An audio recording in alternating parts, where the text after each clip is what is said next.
Di hadis Imam Al-Hakim, hadis Imam Ahmad, ada juga riwayat-riwayat para ahli musalsal. Kalau kita gabung itu diajarkan cara bacanya. Tapi teknik ini tidak boleh dibagi secara umum. Dia mesti diambil dari ahli thariqah, ahli zikir yang dapat izin dari gurunya. Apa tekniknya? Kita sebutkan contoh hadisnya.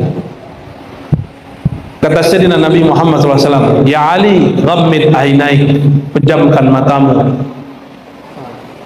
Berarti teknik mejam mata bukan buatan sufi, bukan buatan Abah Gurus Kumpul, bukan buatan Dato Kalampayan, bukan buatan Syekh Saman Al-Madani, apalagi Saman Al-Banjari, bukan. Itu langsung diajarkan baginda Nabi Muhammad SAW. Maka zikir pejam mata itu sunnah, sunnah yang dibid'ahkan hari ini. Ya, sunnah yang Solat itu tujuannya apa? Aqimis salata li dzikri. Dirikan solat untuk mengingatku. Berdasarkan itu, ulama-ulama ahli zikir tidak mempermasalahkan mejam mata dalam solat. Walaupun dibid'ahkan oleh sebagian ulama Syafi'iyah, Hanafiyah, Malikiyah, Hanabilah, nggak ada urusan. Mereka punya mazhab sendiri. Ahli zikir itu punya teknik sendiri.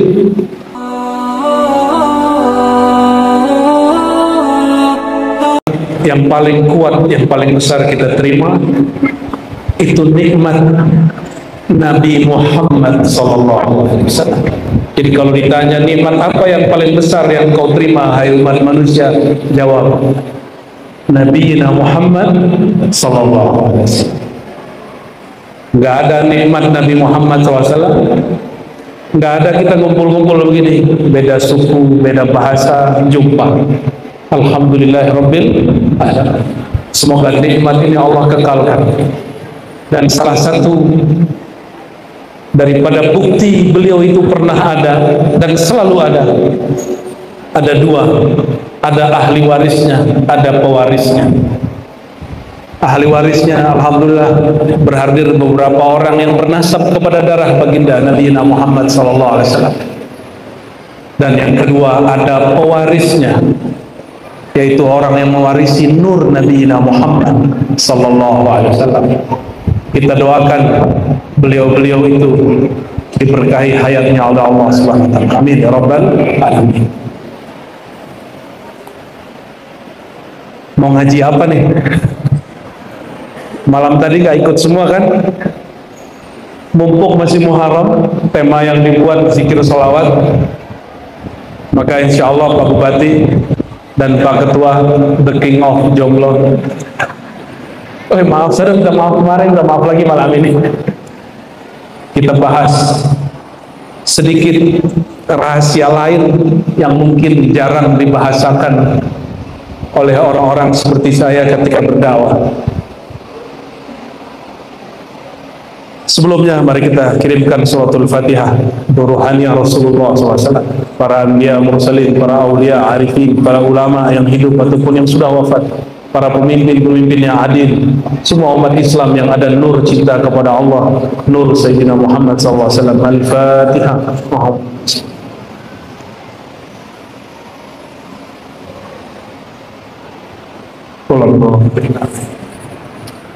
Yang saya hormati, cintai Abangda Bupati Bang Ibrahim Ali. Orang nama Ibrahim cukup, ini nggak puas tambah Ali. Dan dahsyatnya Sayyidina Ibrahim itu bapak tauhid, bapak kajian hakikat itu Nabi Ibrahim. Kalau Sayyidina Ali bapak ma'rifat. Ana manidatul ilmi wa aliyun babuha. Aku kota ilmu. Coba bayangkan kota. Kota itu ada gedungnya, ada tamannya, ada kantor-kantor, ada semua fasilitas. Pintunya Ali. Wa aliyun babuha. Sayyidina Ali pintunya. Semoga karena beliau sebagai pemimpin menjadi pintu amanah dan adil. Amin ya rabbal alamin. Begitu juga ciri-ciri pemimpin yang baik. Allah kirim di kiri kanan depan belakangnya orang-orang yang soleh. Soleh bukan orang banyak sholat saja, Soleh itu sesuai lisan dengan kalbunya. Semoga pemimpin-pemimpin kita di mana saja di Indonesia, wabil khusus Tanah Tilung, dibersamai teman duduk yang soleh. Amin ya rabbal alamin. Man idza aradallahu bi imamin khairan ja'ala lahu waziran salihan. Hadis Imam Nasai, hadis yang sahih. Apabila Allah berkehendak kepada seorang pemimpin kebaikan keberkahan, Allah kirim, Allah jadikan, ciptakan sekeliling dia wazir, penasehat, teman ngobrol, teman nongkrong, orang-orang yang soleh sesuai lisan dengan kalbunya, bukan yang cari muka, nanti dapat muka monyet. Dan itu banyak, setiap generasi banyak. Ya, Bapak Ibu pahamlah, dunia politik itu keras sekali. Ya, kita doakan pemimpin kita terjaga dari fitnah-fitnah politik. Amin ya rabbal alamin. Pak Ketua, semoga saya datang sekali lagi sudah ada Ibu Ketua ya. Kalau Pak Ibrahim sudah ada ibunya ya. Ibu PPK ya. Saya grogi kalau udah melihat bagian ibu-ibu. Pak Dandim, Pak Kapolres udah beres ya. Para kiai, para semua orang-orang yang bersamai Pak Bupati. Semoga ini tanda ulama dan umara satu kursi. Amin ya rabbal alamin. Mumpung belum musim politik Pak, saya berani datang. Kalau udah tahun politik, udah bulan September, apalagi November, Oktober, doa saya insya Allah sampai. Kalau badan jangan dulu. Itu usaha kita ya, supaya netral. Semoga semua saudara kita di sini Allah berkahi. Amin ya rabbal alamin. Muharram banyak kejadian. Kalau sebelum Nabi Muhammad banyak kejadian. Kita yang Nabi Muhammad aja ya, sallallahu alaihi wasallam. Muharram itu tahun paling berat, bulan paling berat, tapi juga bulan menyenangkan, tapi juga bulan yang menyedihkan. Karena di bulan itu orang-orang Islam terusir dari Makkah. Di bulan itu setelah Nabi wafat sallallahu alaihi wasallam, cucunya Sayyidina Husain dibunuh oleh Ibnu Ziyad, kaki tangannya Yazid bin Muawiyah. Tapi kalau ahlu sunnah cerita Sayyidina Husain tidak merata. Kita tetap sedih. Siapa yang tidak sedih? Cucu baginda terbunuh. Suatu kali beliau lagi duduk-duduk, kemudian jalan suatu tempat, lalu berhenti di suatu padang savana. Tapi di sana mungkin padang pasir aja yang banyak, tidak ada rumput-rumput, makanannya onta. Tiba-tiba beliau mengatakan, inni la ashumma raihata damil Husain. Aku sudah mencium darah segarnya cucuku Husain. Riwayat serupa kita dapat dalam riwayat Imam Ahmad atau kama qala sallallahu alaihi wasallam. Jadi beliau sudah dikabarkan cucu tercintanya akan berpulang dengan darah yang muncul segar, dibunuh kepalanya dan terpisah dari badannya. Yang pernah kehilangan orang tersayang terkasih, itulah bedanya Rasulullah SAW. Belum kejadian kesedihan itu didahulukan, beliau menanggung kesedihan itu. Maka kita nggak usah terlalu meratap-ratapi, sedih saja. Maka boleh juga disebut bulan Muharram itu bulan Syahrul Hazan, bulan kesedihan. Tapi orang Islam itu la khaufun alaihim walahum yahzanun, sedihnya tidak berlarut. Ciri-ciri ahli sorga, dia tidak larut dalam ketakutan, dia tidak larut dalam hazan, kesedihan. Maka kita tidak membenarkan peringatan Sayyidina Husain dengan meratap-ratap. Ya, itu perbedaan manhaj ahlus sunnah kita dengan manhaj di luar ahlus sunnah. Tapi yang paling penting bulan Muharram bukan wafatnya Sayyidina Husain. Bulan Muharram boleh disebut bulan Nahdah, bulan kebangkitan. Sahabat meninggalkan semua yang dia suka di kampungnya, pindah ke negeri Madinah. Tapi 3 tahun bahkan 5 tahun di riwayat Tirmizi sebelum hijrah Sayyidina Muhammad SAW dan para sahabat, di bulan Rajab Sayyidina Muhammad SAW diperjalankan Isra. Tempat pertama turun Buraq itu di mana? Itu di negeri Yathrib. Jadi Buraq turun, Nabi SAW sholat 2 rakaat. Tempat beliau sholat itu yang jadi mihrab. Apa kata Sayyidina Jibril? Ya Muhammad, ini tempat hijrahmu nanti. Jadi seorang nabi itu sudah dikasih tahu kejadian masa depan, tapi mereka tidak boleh bergerak sebelum diizinkan. Nggak boleh bergerak dengan nafsu. Oleh ulama-ulama tua kita disebut ini ilmu gerak, gerak hati. Silakan Pak Bupati, Pak Ketua ya, pelajari ilmu ini. Pak Dandi, ini penting sekali ini. Ilmu gerak hati. Kalau nggak tahu rumusnya, cukup sholat 2 rakaat. Gampang toh syariat Islam. Jadi semua ma'rifat ilmu hakikat ada di dalam sholat. Maka orang ahli ma'rifat pasti sholat, karena semua kunci ada di situ. Selesai sholat, lanjut perjalanan. Dalam perjalanan ini sering saya kisahkan, Sayyidina Musa terlihat di kuburnya. Nabi Musa sudah meninggal ya, sudah wafat. Terus yang dilihat Nabi Muhammad SAW apa? Nabi Musa sholat di dalam kubur. Itu sholat apa? Yang sholat siapa? Kan Nabi Musa sudah meninggal 2000 tahun yang lalu. Sholat apa itu Pak? Ada syariat setelah mati. Orang kalau udah mati wajib sholat nggak? Kata wajib itu bagi yang punya badan.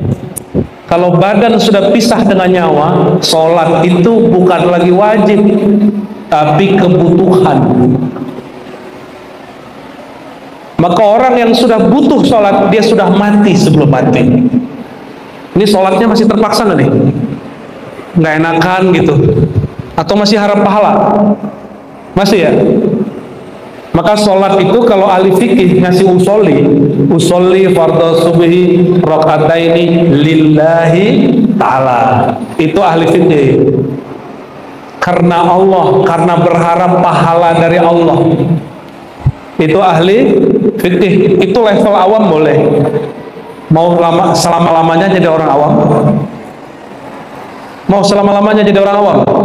Mau selama-lamanya kelas 1 SD? Mau naik kelas nggak? Mau naik kelas? Tapi kata kiai nanti bid'ah ini. Kita buka atu aja ya. Ada lillah, ada billah. Ada lillah, ada bil. Jadi kalau baca usolli fardal maghribi salasa raka'atin billahi ta'ala. Baca dulu lillahi, kalau saya baca 3. Lillahi wa billahi. Ada lagi lanjutannya. Ada lagi lanjutan 3 tuh, ada lagi 3 kali 3. Kalau dibaca panjang, baru kita takbir. Tapi itu mainan kolbu. Bisa dilafazkan, boleh juga tidak dilafazkan. Apa arti billah? A'udzu billahi minasyaitonir rajim. Apa arti billah? Aku berlindung kepada Allah. Itu terjemahan, bukan ilmu. Itu terjemahan, cuma translate, cuma mindahin bahasa. Burung beo, atau burung beo cuma ngulang kalimat tapi nggak paham maknanya.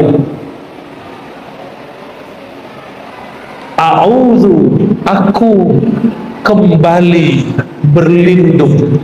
Kalau dalam bahasa Melayu lama, ini kan pesisir ini orang Dayak Melayu nih ya, benar nggak? Kalau guru kami mati, kita sebut Tuan Syekh berlindung kehadirat Allah. Apa arti berlindung? A'udzu, berpulang. Maka a'udzu itu mematikan diri sebelum mati, meniadakan daya upaya kecuali dengan upayanya Allah Subhanahu wa Ta'ala. Maka kajian yang tinggi itu ada di lafaz yang kita baca hari-hari. Oleh karena itu saya buka-buka aja Pak, yang boleh dibuka. Kenapa? Mau sampai kapan orang dia ilmunya begitu terus, makannya nasi tiap hari nggak ada lauknya, mau makan nasi tiap hari nggak ada lauknya, kok betah makan tiap hari nggak ada lauknya, kok betah santapan sholatnya nggak ada maknanya. Sholat itu kutul qulub, kutul ruh. Sholat itu makanan ruh, makanan kolbu. Kalau nggak diberi makna, nggak ada rasanya. Itu yang membuat orang buru-buru mau selesai sholat. Cepat-cepat kalau sholat. Ini dicek ya. Ciri orang sudah menikmati sholat. Sholat dia di tempat ramai lama, di rumah juga lama. Di masjid dia sholat sunat, di rumah juga sholat sunat. Sudah begitu belum? Nah, aku aja belum. Ya, di masjid aja nggak sholat sunat, kalau gini rumah. Jadi a'udzubillah, aku berlindung bi. Terjemahan harfiah bi apa? Secara translate ba. Apa arti ba? Bismillah, dengan nama Allah. Billah, dengan Allah. Sebenarnya ada ilmu namanya ilmu titik, tapi saya nggak boleh buka, Pak. Biar penasaran aja ya. Jadi titik di bawah batu ada ilmunya, tapi itu ilmu tengah malam itu. Maka a'udzubillah, aku berlindung menghabiskan semua sifat-sifatku yang nyata hanya sifat Allah, menghabiskan semua fiil perbuatanku yang nyata hanya perbuatan Allah. Jadi kalau takbir, yang bikin kita bisa angkat tangan siapa? Allah, betul. Yang bikin kita bisa ruku siapa? Allah, benar. Yang bikin kita bisa sujud juga Allah. Kalau begitu, pantas nggak gerak-gerak Allah, tubuh milik Allah, nyawa milik Allah, ruh hembusan Allah, lalu minta upah pahala dari Allah? Pantas nggak? Saya minjam mobil bagusnya Pak Bupati, dipakai 5 hari, keliling-keliling wah ini Kalimantan.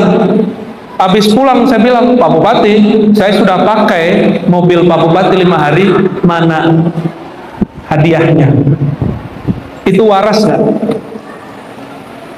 Maka ketidakwarasan itu diajarkan hari ini. Mau diajarkan yang nggak waras-waras begini? Mau jadi nggak waras apa jadi waras? Maka orang waras itu disebut arif, bahasa Arabnya. Orang yang arif, udah jadi bahasa Melayu. Orang yang bijak, orang yang mengerti.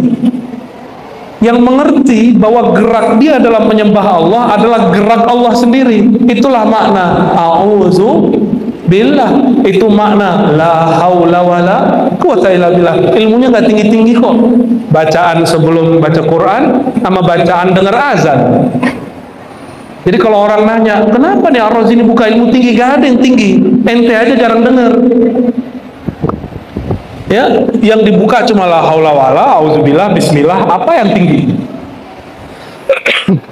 Kajian puncak saya nggak jauh-jauh, cuma syahadat, nggak jauh-jauh. Jadi kajian puncak itu syahadat. Nggak ada tinggi-tinggi. Syahadat rukun Islam bukan? Rukun Islam. Nggak ada kajian lebih tinggi dari kajian syahadat.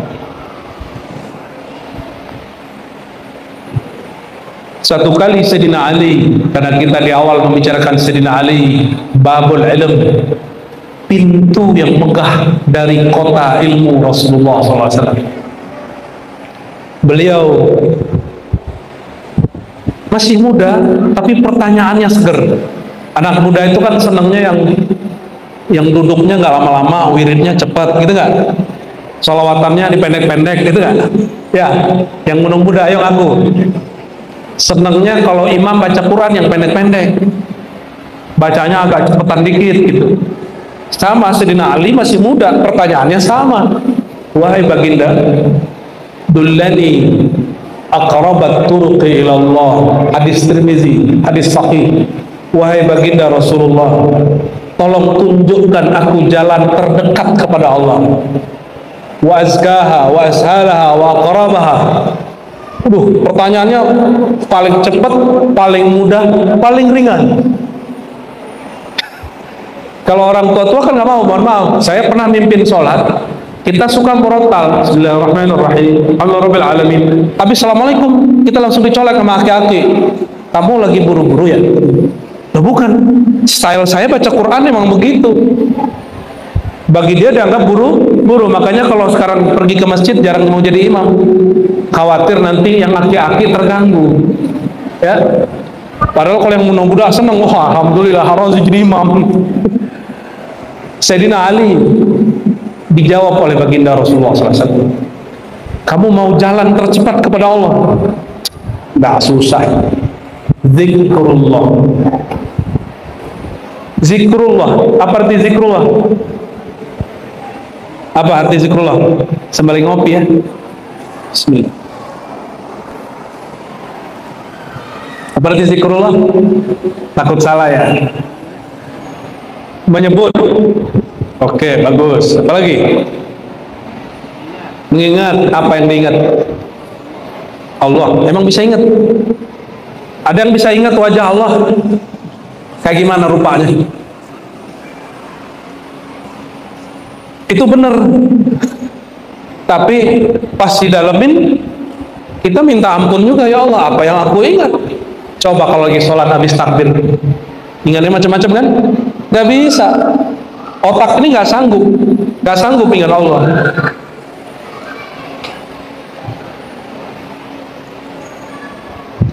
Maka zikir itu mengingat, mesti tahu pakai apa ngingatnya. Pakai otak, pecah otak kita. Maka ada orang gila, katanya belajar torikot, gila. Itu bukan torikot, dia keliru, tandanya gak punya mursyid.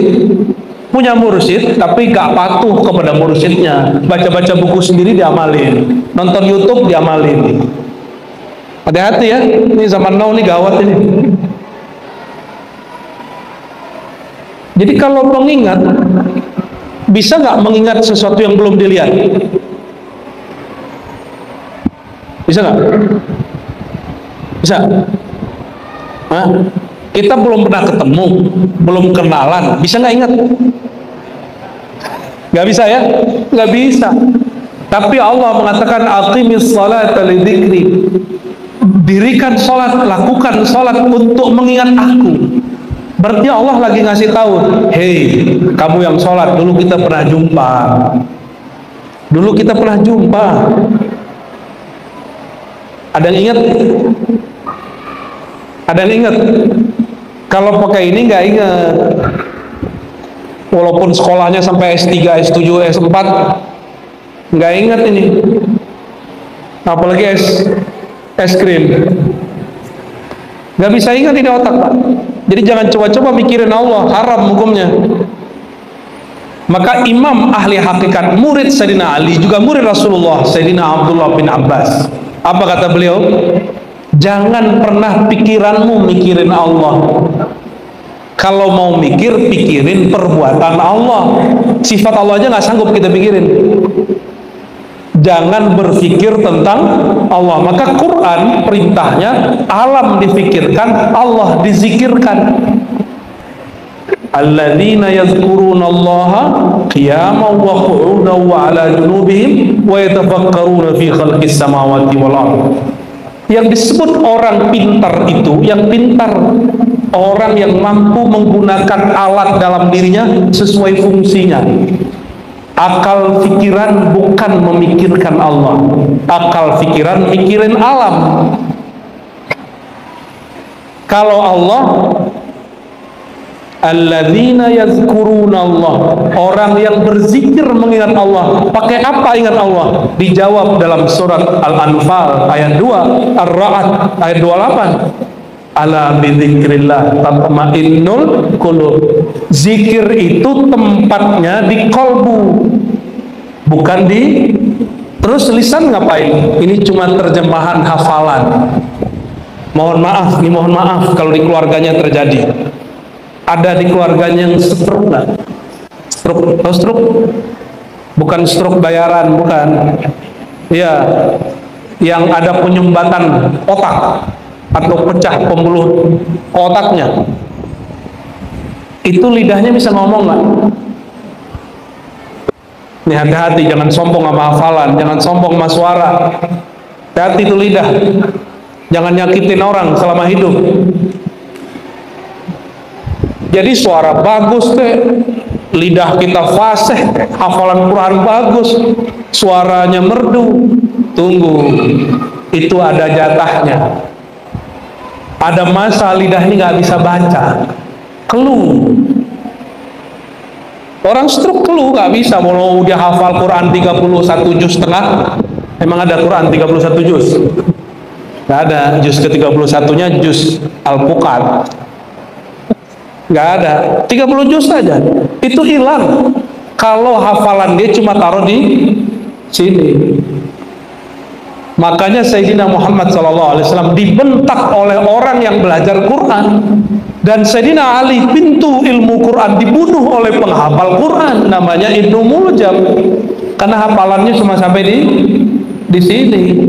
Itu kelompok yang namanya Khawarij. Jadi jangankan orang-orang kayak kita ini di masjid, Sayyidina Ali dibunuh sama dia, Sayyidina Rasulullah SAW dibentak oleh mereka.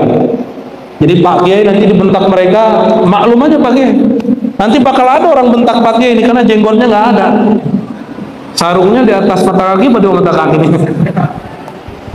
Guru saya di Bintaro di Jakarta dibentak oleh mereka, padahal S1, S2, S3-nya di Timur Tengah. Nggak pernah kabarnya guru kita ini marah, baru kali itu marah sama orang ini.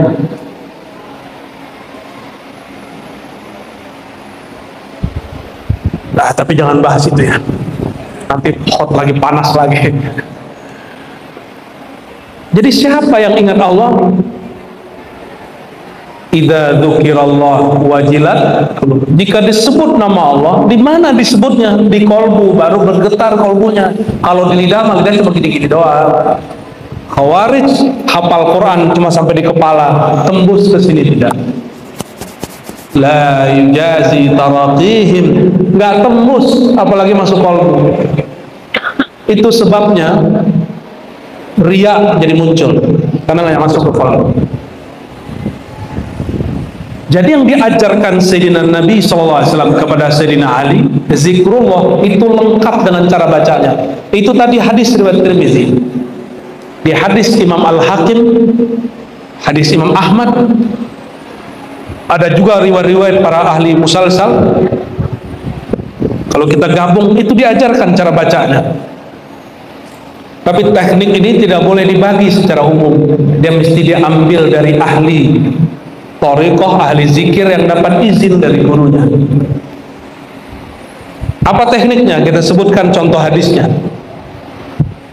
Kata Sayyidina Nabi Muhammad SAW, Ya Ali, ghammid ainaik, pejamkan matamu. Berarti teknik mejam mata bukan buatan sufi, bukan buatan Abah Gurus Kumpul, bukan buatan Dato Kalampayan, bukan buatan Syekh Saman Al-Madani, apalagi Saman Al-Banjari, bukan. Itu langsung diajarkan baginda Nabi Muhammad SAW. Maka zikir pejam mata itu sunnah, sunnah yang dibid'ahkan hari ini. Ya, sunnah yang sholat itu tujuannya apa?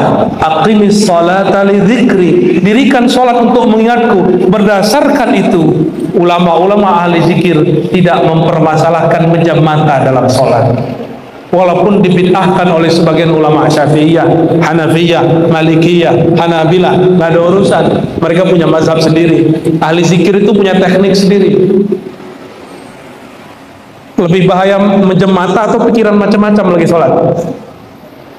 Lebih bahaya mana? Pikiran yang macam-macam.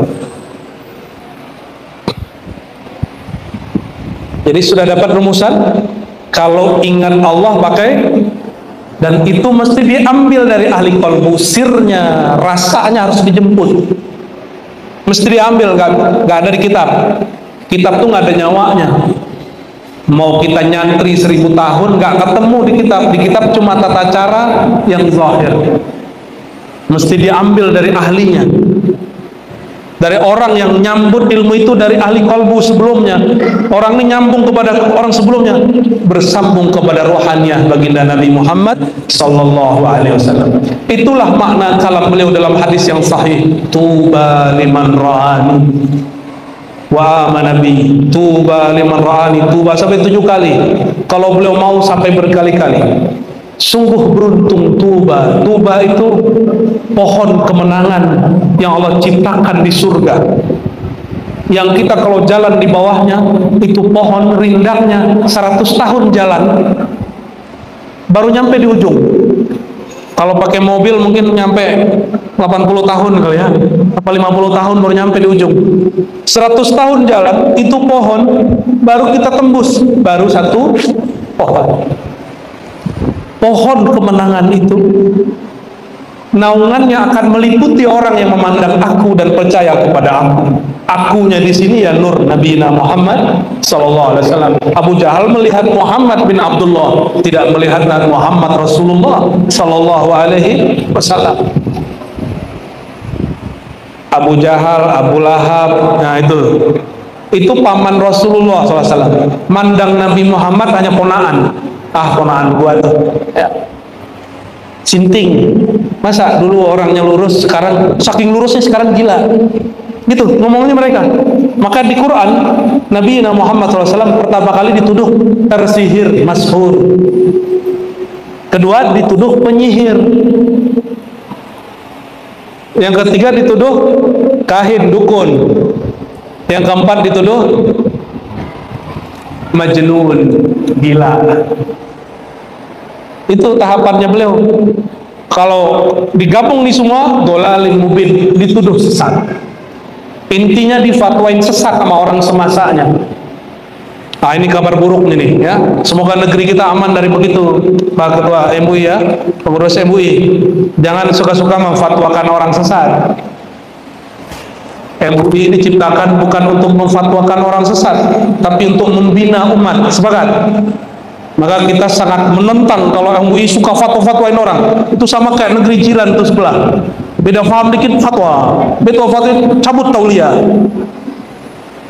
Tahu tauliah gak? Izin mengajar. Alhamdulillah negeri kita nggak begitu ya. Alhamdulillah ya. Kalau di negeri kita ini kalau ada di jiran nih kayak Guru Abbas tuh langsung dilarang ngajar itu. Serius, karena buka kajian Ma'rifatullah, Ma'rifatur Rasul. Kayak Abang Guru Tumpul dilarang itu. Ini bersyukur ya, alhamdulillah rabbil alamin. Maka para dai, para ulama, jangan-jangan kita yang kurang bersyukur. Bisanya ngeritik pemimpin, tapi kurang bersyukur kepada Allah. Karena kebebasan yang diberikan oleh pemimpin kepada kita berdakwah, kita nggak diteror, Pak, nggak dijegal. Mohon maaf nih Pak Dandim. Pak Dandim pernah dulu jegal kiai nggak waktu zaman muda-muda dulu? Jujur nih. Alhamdulillah enggak ya? Oh, alhamdulillah. Oh, generasi muda berarti nih Pak Dandim ya. Kiai saya, guru saya, tokoh masyhuri, ceramah bab amanah dan adil. Turun langsung dipanggil sama Pak Kodim. 7 jam ditanya, lama-lama jadi murid. Untung guru kita pinter ngomong.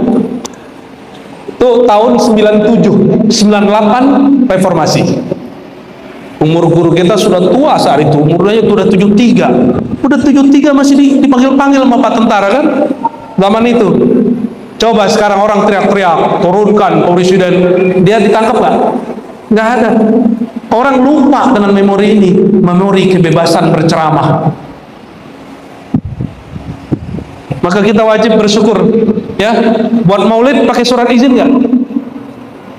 Ya, yang punya majelis, antum buat majelis pakai surat izin nggak? Udah bersyukur. Bersyukur, jadikan majelis maulid majelis syukur. Kawan saya di jiran sana kalau mau bikin maulid, cari apartemen yang nggak ada orang tahu. Tamatan Yaman, nggak boleh, karena nggak dapat tauliah. Kata Pak Kapolres malam tadi, di sini kalau ada tamatan Yaman kita jagain kalau maulid. Jangan sampai ada yang ganggu. Kalau perlu tutup jalan. Ada nggak negara Islam yang begitu? Coba bikin maulid di Saudi, ditangkap askar ente. Ngumpul-ngumpul, bikin ngumpul-ngumpul di Mesir, berat. Cuma karena orang kurang siru fil ard, kurang jalan di muka bumi, maka dia kurang bersyukur kepada Allah Subhanahu wa Ta'ala. Maka nggak bergetar hatinya dengan bersyukur. Ustadz-ustadz, dai-dai, khotib banyak sekali ngomong syukur di mimbar, tapi dia nggak pernah mensyukuri mimbar yang dia injak itu, dia nggak syukuri. Ini saya lagi nyeramain diri saya nih Pak Ibu, ya. Makanya saya jarang sudah khutbah Jumat, sudah jarang khutbah Jumat. Takut rukun dan syaratnya kelewat. Tapi jangan takut ya, nanti nggak ada yang khotib di sini. Salah tinggal dibenerin, tinggal sholat zuhur habis sholat itu. Oke, kembali ke yang tadi. Jadi kalau zikir pakai apa? Tadi pertanyaannya saya ulang. Zikir mengingat. Oke. Kalau belum jumpa bisa ingat? Berarti perintah zikir Allah perintahkan di Quran karena Allah ingin ngasih tahu, hei hambaku, kita dulu pernah jumpa, sekali jumpa selama-lamanya pasti jumpa. Gimana? Udah jumpa sama Allah? Bingung kan? Karena pakai ini. Kalau jumpa dengan kekasih, deg-degan nggak? Sayyidina Abu Yazid Al-Bustami sezaman dengan Imam Al-Hadis, kalau mau sholat dadanya deg-degan, bukan takut tapi rindu. Dia rindu. Ada yang sholat rindu, kalau perlu sholatnya cepat-cepat ya. Nggak kebayang kan? Oke, saya kasih contoh. Jika Bapak Ibu Saudaraku pernah jatuh cinta, mau jumpa sama orang yang dicinta, deg-degan nggak? Deg-degan nggak? Ibu Bupati gimana? Deg-degan mau ketemu Pak Ibrahim? Ya, bener ya? Halo? Bang, dulu deg-degan Bang ketemu Doi? Ya, bener. Dulu mau jumpa, mau janjian, mau ngedate. Deg-degan nggak? Betul nggak? Pengen terlihat rapi, pengen terlihat sempurna, bentar-bentar lihat kaca, ya kan? Emang muka kita begitu, kaca disalahin. Kenapa? Karena kita kenal mau yang kita temui dan kita cinta kepada dia. Sudah mulai connect? Nih, perhatiin. Semua keindahan di alam, kecantikan wajah perempuan, ketampanan wajah laki-laki, itu cuma 0,0 dari percikan keindahan Jamalul Mustafa sallallahu alaihi wasallam, keindahan ketampanan baginda Nabi Muhammad sallallahu alaihi wasallam. Maka beliau mengatakan itu Yusuf yang membuat perempuan melukai dirinya dan tidak merasa sakit. Itu baru separuh daripada ketampananku. Tapi disembunyikan beliau. Makanya beliau ngembalain kambing, berdagang, menikah dengan berondong, ya? Karena nggak ada yang sanggup. Maka Sayyidina Abu Bakar Siddiq tidak sanggup melihat wajah baginda Nabi Muhammad SAW. Nggak sanggup. Sayyidina Ali pun nggak sanggup. Sayyidina Ali kalau mau nanya, kalau nggak lewat Fatimah, lewat Ubadah bin Samit. Bro, titipan. Nabi langsung tahu yang nanya nih pasti mantu gua nih ya. Pertanyaannya horor-horor kadang jorok-jorok juga, vulgar-vulgar gitu, persoalan fikih. Itulah hebat Sayyidina Ali, yang nggak pikiran sama orang dipikirkan sama dia. Maka beliau mengatakan semua keindahan yang ada di semesta itu dari keindahan wajahnya sallallahu alaihi wasallam. Maka kita selalu manggilnya ya Jamal, ya Zal Jamal. Itu sebabnya Pak, jujur aja, kalau habaib lebih cakep dari kita kan rata-rata, ya bener ya, kulitnya lebih bersih gitu ya, tapi karena tinggal di Kalimantan gosong juga ya Bib ya. Coba sama samping itu kan beda tuh. sama samping belakangnya beda lagi tuh. Bening sendiri beda. Kenapa? Karena ada darah Nabi Muhammad Sallallahu Alaihi Wasallam. Dan kita nggak bisa iri dengki. Kenapa? Coba tanya sama Habib. Emang dulu rencana lahir sebagai Habib? Enggak. Makanya pasti Habib sejati nggak pernah banggain nasab. Takut dia punya nasab itu. Syukur dia takut juga karena amanah. Itu urusannya karena dulu jumpa Nabi SAW dalam kondisi tertentu, maka dilahirkan sebagai sayyid, ada yang dilahirkan sebagai ulama. Jadi kita pernah jumpa? Kita pernah jumpa, tapi bukan fisik ini. Tubuh ini jumpa, tambahkan umur. Umur Bapak sekarang berapa? 40. Tambahin 9 bulan di perut. Berarti 41 lah ya. Ya, baru segitu. Otak kita nggak sanggup mengingat Allah karena otak kita baru seumur 40-an tahun. Ada yang paling tua di sini umur berapa? 70, 80. Otaknya berumur 70, 80. Nggak sanggup. Kenapa? Allah sudah ada dari sebelum itu. Allah wujud qidam, maka Allah itu qadim. Sudah ada sebelum itu. Ma la yasbiquhu adamun, yang tidak pernah tidak ada dan selalu ada. Bahkan kalimat ada belum ada, Allah sudah ada. Pusing kan?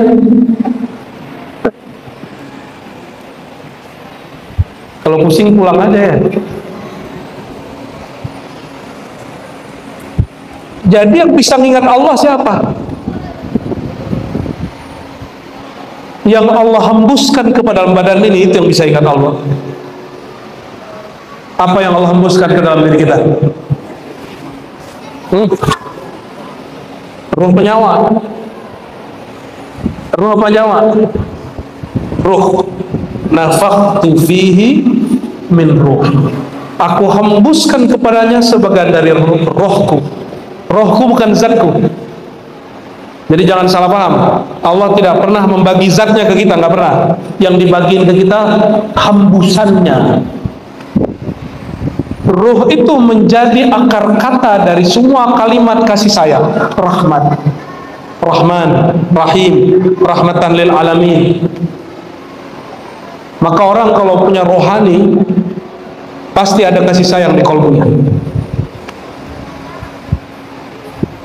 Ada seorang sahabat datang kepada baginda SAW. Ya Rasulullah, hatiku keras, gak bisa zikir. Apa kata Nabi SAW? Kamu cari orang yang hidupnya paling susah, bapaknya gak ada, emaknya gak ada. Santuni dia, peluk dia, usap kepalanya.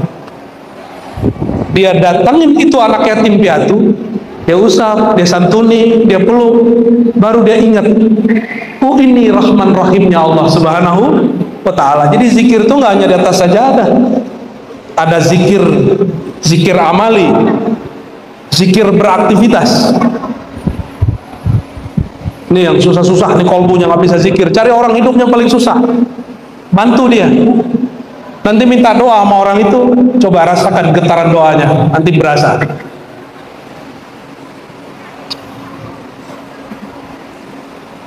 Ini perhatikan. Ini saya sering sampaikan ayatnya, cuma terjemahan malam ini beda dikit. Wa mimma razaqnahum yunfiqun. Dari yang kami rezekikan, sebagian yang kami rezekikan mereka infakkan, mereka bagi. Infak itu artinya apa? Bagi. Rezeki itu ada dua, ada rezeki zahir, ada rezeki batin.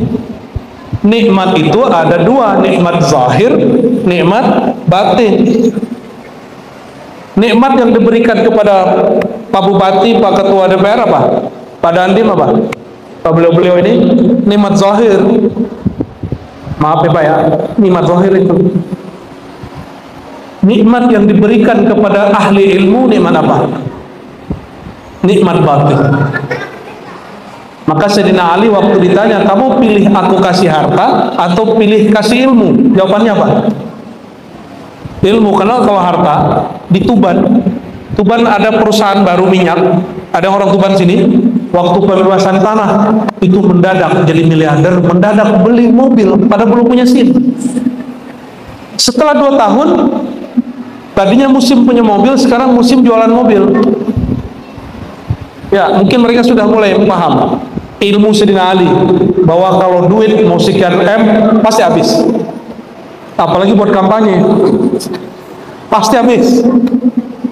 Tapi kalau ilmu gak pernah habis. Mohon maaf nih Pak Kiai, orang jadi ketua MUI, ketua PBNU itu paling 5 tahun, tapi ilmunya Kiai berapa tahun? Sampai mati. Sampai mati. Wa mimma razaqnahum yunfikun. Salah satu rezeki selain itu adalah sifat-sifat Allah Rahman Rahim, dibagikan nurnya kepada kita. Apa sifat yang paling sering Allah ulang-ulang dengan namanya? Rahman dan Rahim. Jadi siapa yang punya Rahman Rahim di hatinya, dia akan suka berbagi. Maka kita sering kasih contoh, botol isinya air putih, keluarnya putih. Kalau botol isinya kuning, keluarnya ini kopi, saya tuang keluarnya putih apa hitam. Orang kalau di dalam kolbunya isinya cahaya, keluarnya kebijaksanaan. Kalau di dalam kolbunya isinya WC, jamban, tempat buang kotoran, kalau dia marah, dia seneng aja ngomongnya TAHI. Tahu yang dibaca? Ya. Lain lagi kalau dalam dirinya kebun binatang, aduh, semua nama binatang keluar tuh ya. Tinggal yang mana nih, isinya yang mana nih? Kita melihara apa di sini? Maka perhatiin yang ditonton apa, yang didengar apa. Itu yang saya maksud. Abang dan Bupati, temennya siapa? Karena itu input. Input itu teman duduk, teman ngobrol. Wa khairul khalil may yadulluka 'ala Allah. Sebaik-baik teman duduk, teman nongkrong yang menunjukkan jalan kepada Allah Subhanahu wa taala. Enggak mesti pengajian. Duduk-duduk santai sembari ngopi, bicaranya tentang Allah, tapi ringan.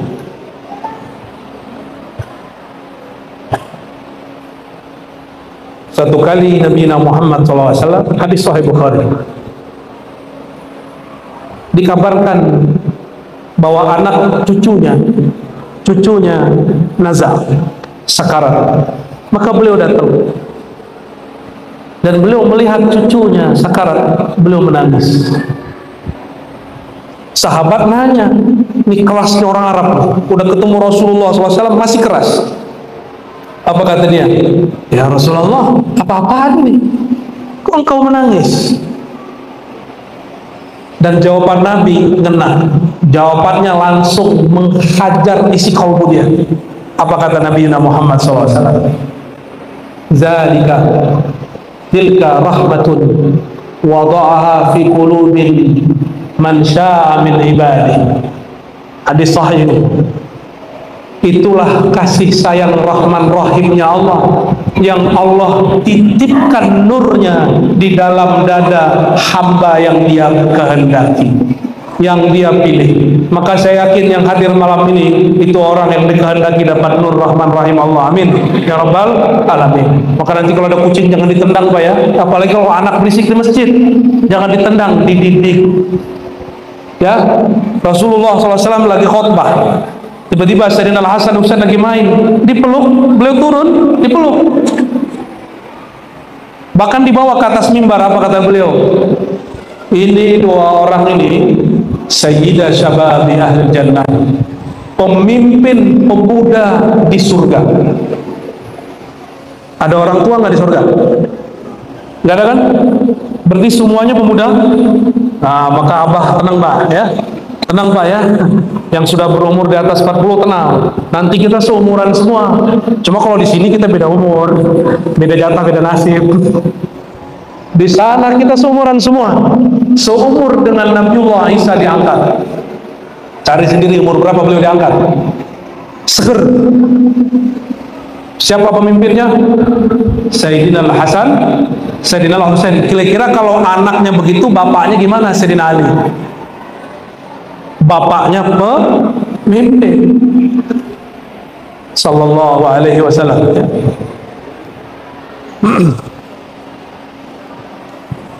Nabi SAW pernah jalan-jalan, ya. Udah jauh, beliau mampir ke tempat Sayyidah Fatimah. Hadis Sahih Bukhari. Sampai di depan tempat tinggal Sayyidah Fatimah, ada tempat nongkrong santai-santai depannya. Apa balai-balai gitu ya. Duduk-duduk situ, apa kata Nabi? Aina luka, aina luka. Hadis Sahih Bukhari ini bukan hadis Syiah ini. Aina luka, ternyata Sayyidina Al-Hasan, abangnya Sayyidina Al-Husain, punya panggilan luka. Luka itu kalau bahasa orang Jakarta bocil, bocah. Kalau orang Tanah Tidung nyebut bocah apa? Bocil itu apa? Bocil juga? Nggak ada? Wah, kurang kosakata ini. Ada? Anak kecil gitu? Apa sebutannya? Ya, anak lemot. Anak lemot. Lucu juga ya. Jadi Nabi SAW duduk-duduk sekedar nyapa cucunya. Aina luka? Mana si bocah kecil? Mana si emot gitu ya? Tiba-tiba Sayyidina Hasan keluar, langsung dikejar beliau, dipeluk, dicium-ciumin. Keluar kalam beliau, ini kalam mengerikan sekali. Ya Allah, kata beliau, inni uhibbu, aku cinta kepada Hasan. Fa ahibba man yuhibbu, maka cintai siapa yang mencintai Al-Hasan. Maka kulu, katakan, ya Rabb, inni uhibbu Sayyidina Al-Hasan. Coba baca, ya Rabb, inni uhibbu Sayyidina Al-Hasan. Ya Allah, aku cinta Sayyidina Hasan. Itu bukan Syiah, itu ajaran Ahlus-Sunnah yang sekarang disembunyiin orang. Itu mencintai Ahlul Baitin Nabi SAW, Hasan dan Husain Fatimah. Orang takut dituduh Syiah, takut dituduh sesat, tapi dia tidak takut di hadapan Nabi Muhammad SAW. Malu dituduh Rafidhi, Syi'i, tapi dia tidak takut, tidak dipandang oleh Sayyidina Muhammad SAW. Akhirnya Imam Nasai nulis kitab sendiri, Fadail Ali, keutamaan Sayyidina Ali. Habis itu disiksa, masuk penjara.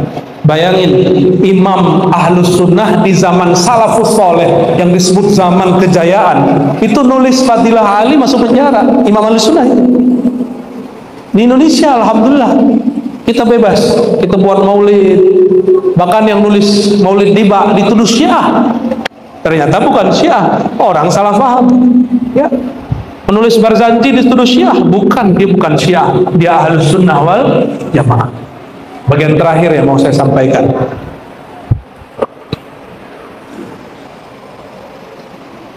jadi berzikir pakai kolbu. Karena berzikir pakai kolbu itu ada pada orang yang hidup atau mati, atau ada di dua-duanya.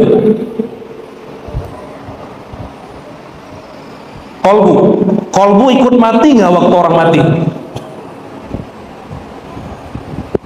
Kolbu ikut mati saat orang mati?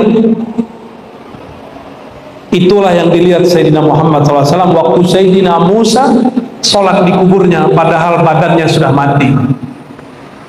Kolbunya, ruhnya masih utuh. Maksud saya menyampaikan ini, Bapak saudara saudariku, Bapak Ibu, umur ini ada jatahnya. Syukur-syukur umurnya panjang. Kata Nabi Muhammad SAW, umur umatku, umur ummati ma baina sittin ila sab'in wa qalilun ma yujawiz dzalik. Hadis Sahih Bukhari. Umur umatku hanya antara sittin dan sab'in, antara 60 sampai 70, sedikit yang lewat 70. Ayah saya, abah saya, Khalifah Thariqah Naqsyabandiyah, wafat umur 67, nggak nembus 70. Ada 1-2 guru saya sampai 80. Guru Hikam masih hidup, 86 atau 88 umurnya hari ini. Mursyid Tarekat Saman saya, Abuya Hasan Basri, wafat tahun 74, umur 74. Sedikit, rata-rata guru saya meninggal umur 40, 50, 60, kebanyakan 60. Betul, di sini juga sama. Banyak meninggal 60, terutama udah pensiun, bingung mikirin ngapain ya, tiba-tiba sakit, stroke, mati. Maka yang pensiun gak boleh berhenti beraktivitas, jabatan boleh berhenti, nur dalam diri harus tetap terbit, gak boleh berhenti. Maksud saya sederhana, yang umurnya panjang abadi itu kolbu, Allah yang abadikan, ruh Allah yang abadikan. Maka kalau kita nabung beli rumah, bangun rumah untuk hari tua, sudahkah nabung untuk hari kolbu-kolbu setelah masa tua? Oleh karena itu, jika kita lihat ada orang nggak nabung-nabung, kita sebut itu orang bodoh. Itu orang kerja boros, dan seboros-boros sebodoh-bodohnya orang, dia membangun rumah yang dia mau tinggalkan, dia mempersiapkan sesuatu yang bakal dia lepas diri. Dan sepintar-pintar orang ulul albab yang dia menabung untuk kolbunya, tabungan kolbu, tabungan zikrullah, dan zikrullah mustahil tanpa ma'rifatullah. Maka wajib belajar ma'rifatullah, wajib mengenal Allah. Semoga semua yang hadir, termasuk kami, Allah selalu bimbing untuk jalan mengenal Allah, menyembah yang dikenal, menyembah yang dicinta. Alangkah mulia, alangkah senangnya menyembah yang dicinta, betul-betul menambah rindu. Menyembah yang dicinta membuat kita tidak sabar untuk ketemu dia. Menyembah yang dicinta berlama-lama pun rasanya sebentar saja. Semoga Allah berkahi malam ini. Ila ruhin Nabi sallallahu alaihi wasallam. Al-Fatihah.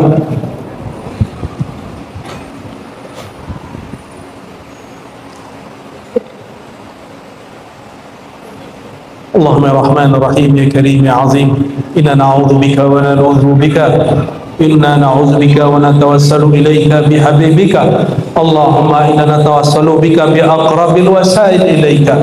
Allahumma inna nataqarrabu ilaika bi asma'ika wa sifatika wa bi zatika wa bi nuri nabiyyika Muhammad sallallahu alaihi wasallam. Allahumma ya Allah, mohon sampaikan salawat dan salam kepada Nabi Muhammad sallallahu alaihi wasallam. Ya Allah, mohon sampaikan salawat yang dibaca jamaah malam ini kepada ruhaniah Rasulullah SAW. Ya Allah, mohon terima salawat kami dan sampaikan kepada kekasih kami, kekasih Engkau Nabi Muhammad SAW. Ya Allah, mohon kekalkan nama kami sebagai umat Nabi Muhammad SAW.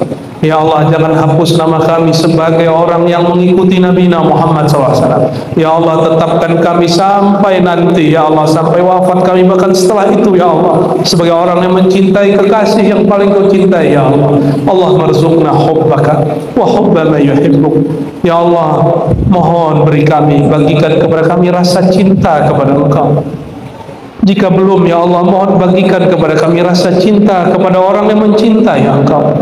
Jika tidak juga, ya Allah, ij'al lana al-amal alladhi yuballighuna ila hubbik. Mohon walaupun satu amal, dua amal, tiga amal, tolong Engkau buat diri kami mencintai amal itu sehingga Engkau jatuh cinta kepada kami. Allahumma ya Allah, salat kami tidak pantas Engkau terima, ya Allah. Zikir kami tidak pantas, tidak patut disampaikan kepada Engkau, ya Allah. Sedekah kami kurang tulus, ya Allah. Kata-kata kami menyakiti saudara kami, ya Allah, menyakiti tetangga kami, bahkan pasangan kami, bahkan orang terdekat kami, ya Allah. Namun ya Allah, Engkau maha tahu isi hati kami, ya Allah. Di dalam hati paling dalam, ya Allah, kami ingin mengenal Engkau, ya Allah. Tapi apalah daya dan upaya kami, tubuh ini, nafsu ini, syahwat ini menghalangi kami daripada Engkau, ya Allah. Farhamna ya Rabbana bitarkil ma'asi ma'abqaitana. Maka ya Allah, sayangilah kami. Kami mengemis kasih kepada Engkau, ya Allah. Tolong perhatikan kami, ya Allah. Jika kami terjebak kepada nafsu syahwat kami, tersesat dalam pikiran-pikiran yang tidak benar, ya Allah, mohon kami dijemput, ya Allah. Mohon kami diambil, mohon kami diselamatkan dengan kelembutan dan kelembutan-Mu, kelembutan dan keramahan-Mu. Allahumma ya Halim, ya Halim, ya Haliman la ya'jal, ya Halim, ya Rahman, ya Rahim, ya Latif, ya Latif, ultuh bina walil hadirin wal hadirat wal mustami'in wal mustami'at. ultuf li ummati Sayyidina Muhammad sallallahu alaihi wasallam. Allahumma ya Allah, terakhir ya Allah, yang menggenggam jiwa kami, yang membolak-balik hati kami, ya muqallibal qulub, ya muqallibal qulub, ya musarrifal qulub, sarrif qulubana ilaik, sarrif qulubana ila habibikal mustafa, sarrif qulubana ila awliyaika wa hibbaik, sarrif qulubana ila buyutik, sarrif qulubana ila al-Quran, sarrif qulubana ila muhibbil Quran, sarrif ya Rabbana wa qallib ya Rabbana, ya muqallibal qulub ila ahsanil ahwal, ila ma tuhibbu tarda. Ya Allah, jika Engkau membolak-balik hati kami, jika Engkau merubah hati kami, tolong ubah hati kami, mendekat, tambah mendekat kepada Engkau.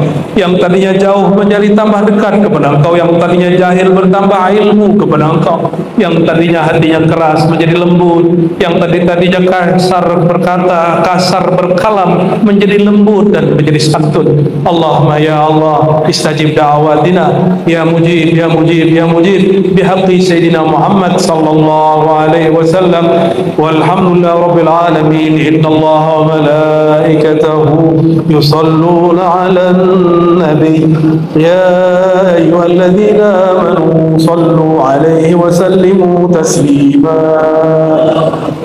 Sallallahu ala Muhammad, sallallahu alaihi wasallam, sallallahu ala Muhammad, sallallahu alaihi wasallam, ya Allah ala Muhammad, sallallahu alaihi wasallam, sallallahu ala Muhammad, sallallahu alaihi wasallam. Al-Fatihah. Gitu deh. Nah, ini cuma untuk memahami kok bisa ya? Karena ahlullah, kekasih-kekasih Allah, keluarga Allah itu ke Allahnya bukan hubungan pahala dan siksa, pahala dosa. Hubungan mereka hubungan cinta. Adakah kita dengan Rasul hubungannya hubungan cinta? Bukan hubungan qada'ul hajat. Ya, cuma untuk menunaikan hajat. Rasulullah ini tempat buang hajat kalian deh. Kalau ada hajat, datang ke Rasul. Kalau nggak ada hajat, terus nggak ke Rasul gitu. Ya, betul Rasulullah itu qadil hajat. Tapi kalau ahlullah, hajat terbesar dia bukan urusan duniawi. Urusan terbesar dia apa? Ya Rasulullah, apakah boleh aku merasakan cinta kepada Engkau dan cinta Engkau kepada aku? Itu hajatnya ahlullah. Jadi kalau kita baca salat qada'ul hajat, gimana salawatnya? Allahumma sholli ala sayyidina salatan taqdi lana. Gimana kalimatnya? Taqdi biha hawaijuna, itu. Ya, itu terserahlah kalimat antum, itu kan salawat buatan ulama itu ya.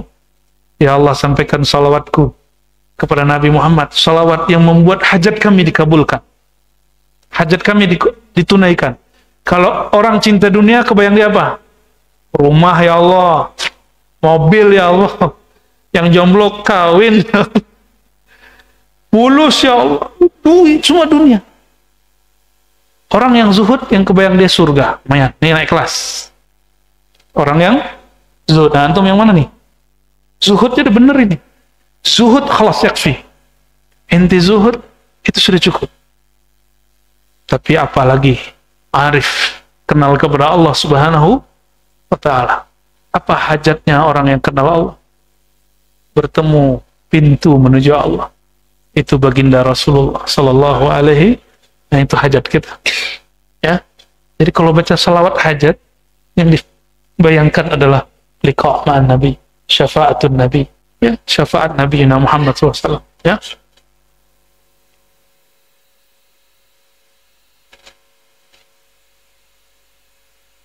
ذاك الذي ينهض بك صحبته وينفعك والله مودته وخلته هو الكبريت الأحمر. Kata beliau, orang yang kolbunya nyangkut kepada Allah itulah kata-katanya sama, kitab yang dibaca sama, tapi kok rasanya berbeda. Kenapa? Karena kolbunya terhubung kepada muqallibul qulub, yang menggetarkan kolbu, Allah Subhanahu wa ta'ala. Semoga kita termasuk bagian dari mereka. Amin ya rabbal alamin. Nah, orang inilah disebut Al-Kibrit Al-Ahmar. Salah satu judul kitabnya Imam Ibn Arabi. Al-Kibrit Al-Ahmar, ya batu, apa kalau batu cincin yang merah, bagus itu. Ya. Ruby, tapi yang harganya di atas rada 5, kira-kira gitu. Itu mereka sebut Al-Kibrit Al-Ahmar. Itu dicari. Saya pernah pegang salah satu jenis batu itu, pegang di sini, dinginnya sampai ke sini. Ada satu jenis batu begitu. Dulu waktu kita masih kecil, nggak senang sama batu. Pas datang ke negeri banyak batu, kok bagus ya, baru senang pakai batu. Wal kans, orang ini disebut perbendaharaan. Kans, kanzun, ya. Alladzi qalla ayuzfar, sulit sekali untuk ditemukan. Orang begini, ya mohon maaf,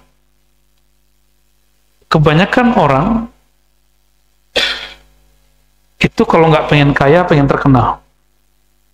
Itu aja. Kalau nggak pengen kaya, terkenal. Kaya itu supaya terkenal. Terkenal supaya kaya. Aduh, bolak-balik aja tuh. Kan banyak tuh yang udah kaya-kaya sekarang pengen jadi penguasa. Nah itu.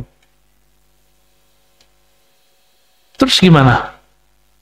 Mau dia ustadz, mau dia politisi, mau dia pejabat, mau dia dosen, mau dia guru ngaji. Dua aja. Pengen viral, pengen kaya. Dua aja. Orang begini nggak perlu sama dia.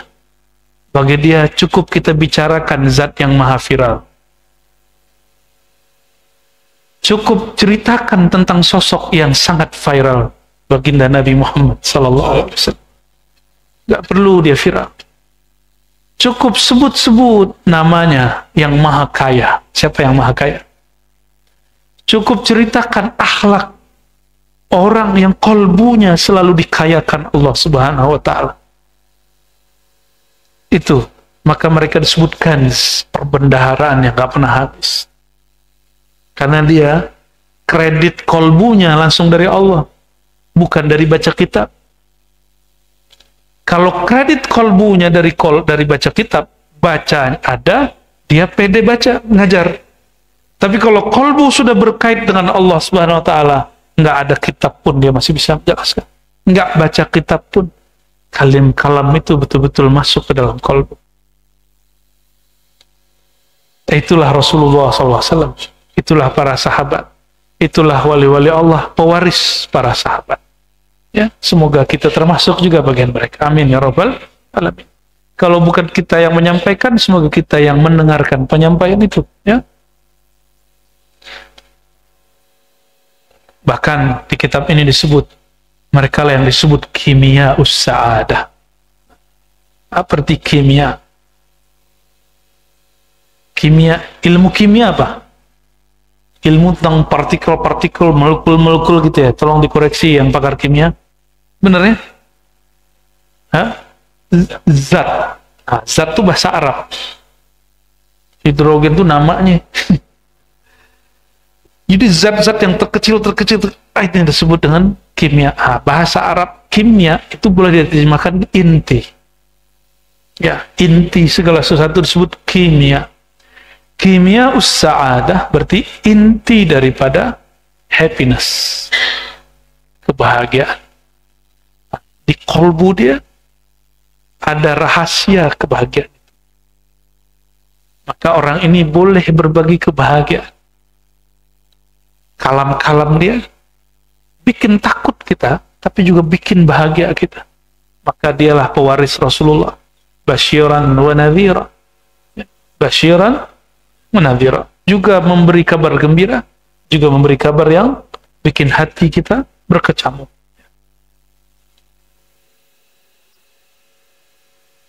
Ma kimyaul ma'arif illa suhbatur rajulil 'arif. Ma kimyaus sa'adah illa suhbatu ahli siyadah. Tidaklah inti kebahagiaan itu kecuali kamu bersuhbah dengan ahlus siyadah, ya ahlullah tersebut. Tidaklah inti daripada ma'rifat kecuali suhbatul rajulil arif, kecuali engkau bersuhbah dengan orang yang arif itu sendiri.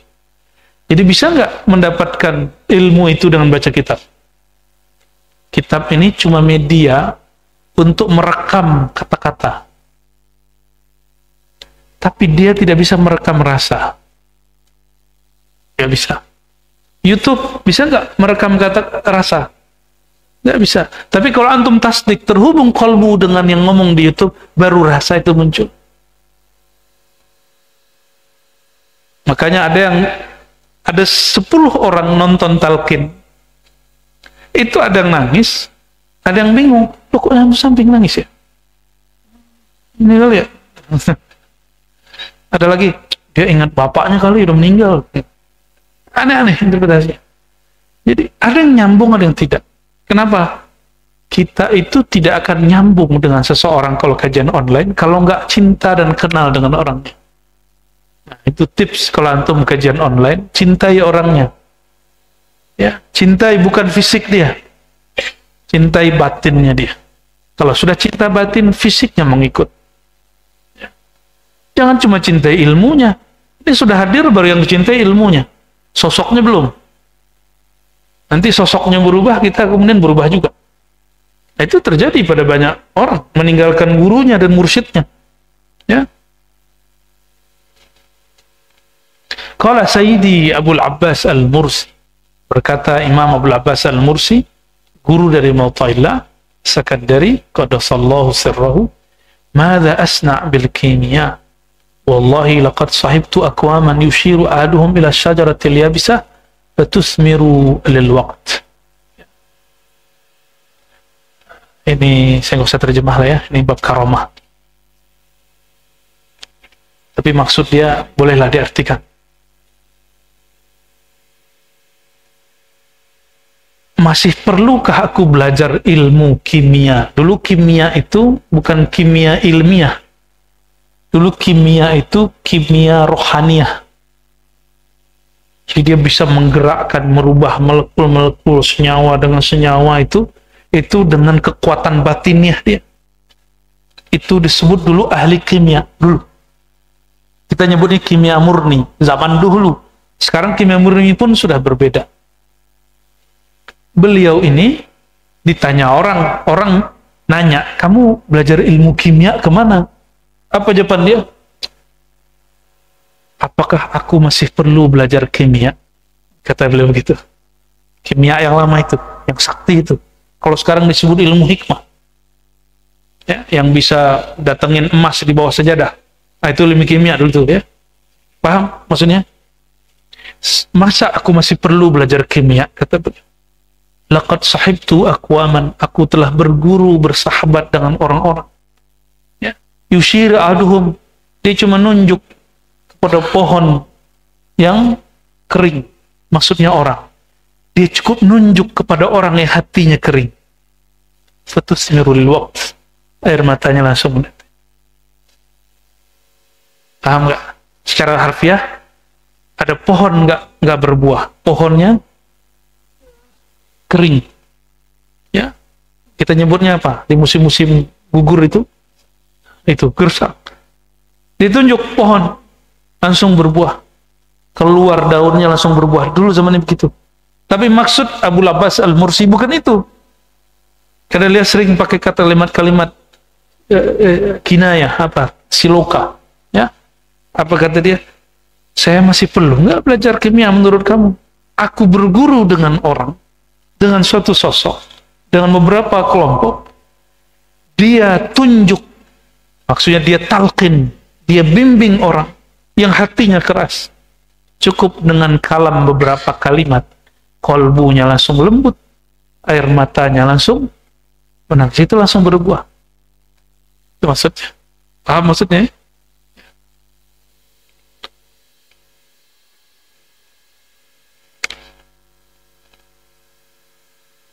Gimana? Udah ketemu belum yang begitu? Semoga segera ketemu ya. Makanya benarlah kalimat man la syaikha lahu la qiblata lahu. Wa man la syaikha lahu fasyaitanu syaikhuhu. Orang yang nggak punya guru, nggak punya arah, maka dia ngomong, bertarekat kok sulit. Buya Aldomi ini doktor tafsir, bertarekat sulit nggak ya? Happy aja. Apalagi ada orang ngomong ini, ente bertarekat tergila loh. Ada yang ngomong gitu nggak? Orang yang halu dan gila belajar tarekat itu karena sebelumnya dia punya bawaan ilmu-ilmu yang nggak benar. Tapi kalau dia khalis, sudah bersih, ditinggalkan ilmu-ilmu yang jahat, kalau dosa nggak mungkin bersih. Ilmu-ilmu kebatinan, ilmu-ilmu apa, tinggalin dulu kalau belajar tarekat, belajar tasawuf. Ya, mandi tobat. Ya Allah, jika ada yang buruk, lepaskan. Lepas deh. Orang yang melepas ilmunya dengan kesadaran, itu lebih mudah daripada dilepas pakai ruqyah. Pakai ruqyah nanti kesakitan, bisa teriak-teriak. Tau jadi macan, orang jadi macan. Itu kan GOBLOK.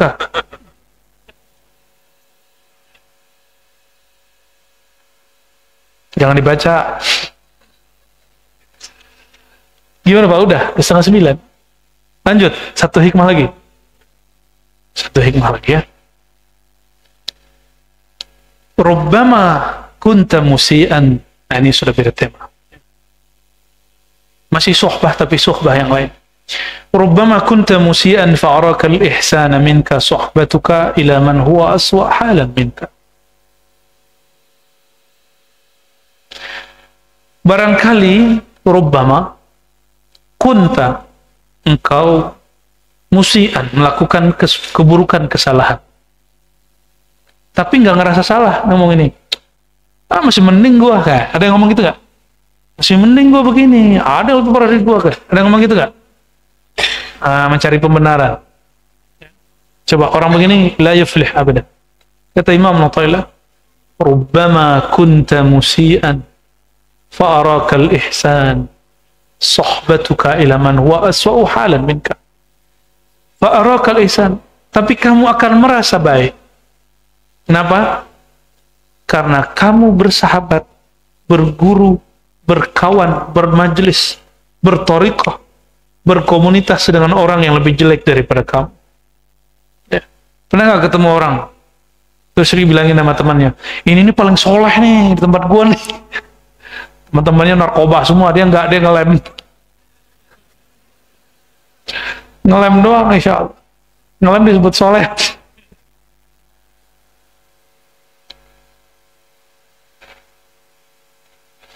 Jadi kapan kita tahu kalau kita ini kurang baik? Datang ke orang yang lebih baik. Nah, ini berbeda dengan hadis. Kalau dalam hadis, dalam bab dunia, la tanzur ilaman fawqaka. Dalam bab dunia, kamu jangan pernah melihat orang yang lebih dari. Ini urusan hati, bukan di pikiran. Kalau di pikiran boleh, supaya semangat kerja boleh. Tapi dalam urusan kolbu jangan. Nanti kita iri dengki kepada orangnya. Nyesek loh ngelihat.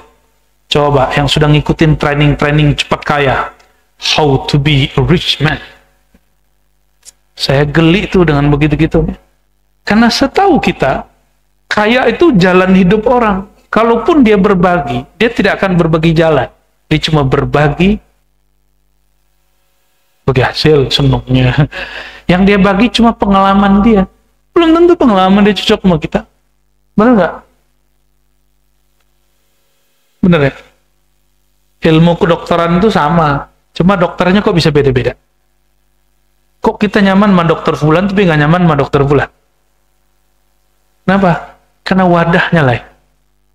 Si wadah ini anugerah dari Allah SWT, si dokternya itu. Ya. Kolbu dia sebenarnya. Rumah makan Padang banyak, benar nggak? Kenapa antum senangnya cuma itu-itu aja ya? Rumah makan sederhana aja banyak. Ada apa tuh lagi banyak tuh depan tuh. Ya. Bintaro. Ya. Tapi kok kita nggak senang ke yang ono, senangnya ke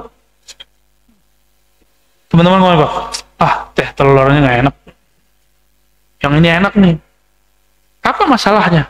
Bahan sama, merek sama. Kolbu orang yang ngaduknya yang beda. energi rasa dari kolbu dia itu yang beda, karena dia membuat dengan cinta. Ini yang berbuat karena dia disuruh. Ada yang dibuat karena terpaksa, itu beda loh. Maka di hari apa namanya yang ahli masaknya itu, chefnya lain rasa. Betul nggak? Ya. Bilang aja betul lah. Ya. Man sahibal akmal minhu alan talashat nafsu wastash'ara kamalan. Ya. Kata Imam Al-Khatib Al-Waziri, siapa saja yang bersuhbah, berkawan, bermajlis, berguru dengan orang yang hal dia ideal. Akmal ini kalau terjemah harfiah sempurna, tapi saya menamakan lebih ideal. Talashat nafsuhu, maka jiwa dia akan merasa talashat, ya, mulai nggak pede. Ya, orang kayak aku pantas duduk sama dia, gitu. Wastash'ara kamala, maka dia akan merasakan ada nurani yang sempurna pada orang itu. Wa man sahibal anqas fahuwa al-maghbun bi ru'yati nafsi wa amali al-maftun. Tapi kalau berkomunitas dengan orang yang tidak baik, orang yang bukan, kita nggak sebut baik di sini, bahasanya enak sekali, ideal kurang ideal, karena dalam tasawuf tidak baik nyebut orang tidak baik. Ya. Apalagi bahasa Indonesia hari ini, Indonesia sedang tidak baik-baik saja. Kayaknya tahu ya, bosan juga dengar ngomong gitu. Wa man sahibal anqas fahuwal maghbun, siapa yang dia udah tahu dirinya kurang ideal, lalu berkawan dengan orang yang kurang ideal daripada dia, maghbun, dia merugi, gak akan di-upgrade. Itu maksud Imam Syafi'i, safir tajid iwadan. Udah, kamu jangan stagnan di satu tempat, jalan. Makanya Imam Syafi'i gurunya banyak, dia nggak berhenti di satu guru. Di saat itu tidak ada orang yang lebih afdal dari Imam Malik. Nggak ada yang lebih afdal. Tapi selesai belajar dengan Imam Malik, dia jalan. Karena dia sudah tahu apa kata murid-murid Imam Malik. Kadang kami mendengar Imam Malik mengulang satu bagian, itu beliau bicarakan selama kami ngaji sudah 30 kali. Tapi mereka ikut ngaji. Dan Imam Syafi'i selalu tahu batas, oh guruku batasnya di situ. Maka beliau cari yang lain. Karena Imam Malik ini cuma dua negeri aja yang dikunjungi. Tempat tinggal dia, Madinah, lalu Mekah. Gak pernah kemana-mana. Ketika orang bertanya tentang hukum anjing laut, yang kebayang oleh Imam Malik, anjing jalan-jalan di tepi laut. Benar gak? Akhirnya beliau mengatakan haram. Ya. Tapi ketika dijelaskan, bukan itu wahai Tuhan. Al-kalb al-bahr, apa? Kilabul bahri, atau bahasa Arabnya Bu ya? Kalbul bahri, ya. Anjing laut itu ikan berkumis, mirip dengan guguk. Apa kata beliau? Oh, kalau begitu nggak haram. Tuh, Imam Malik cepat melihat seperti itu. Imam Syafi'i melihat, oh aku harus safar. Tajid iwadan, kamu akan dapat guru pengganti, kawan pengganti, rezeki pengganti. Tapi jangan ditambahin pasangan pengganti. Allahumma sholli ala bi ru'yati nafsihi wa amalihi al-maftun. Kalau kita di situ-situ aja, apa yang terjadi? Orang akan melihat dirinya wa amalihi. Ini dua dosa kolbu. Melihat diri itu namanya sombong. Melihat amal, dua, ujub dan riya.